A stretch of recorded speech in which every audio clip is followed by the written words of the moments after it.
So I've been doing a little bit of work on the back wheel.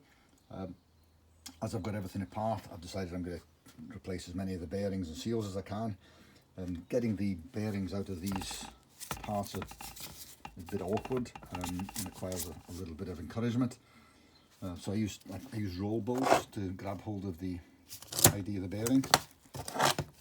Basically just tighten that up to the point where it grabs hold of the ID of the bearing and use it as a puller, and you hammer the end of it out, and you can use a bit of wood or you can use a little bit of aluminium. I used a bit of aluminium. You also need a little bit of encouragement from one of these things. You just heat up the outside of that and driven the bearing out from one side, and then use this to take out the spacer and take out the other bearing. They're not actually in bad shape, but it's one of these things that you've got it apart, you might as well put some new bearings in it, and there we go.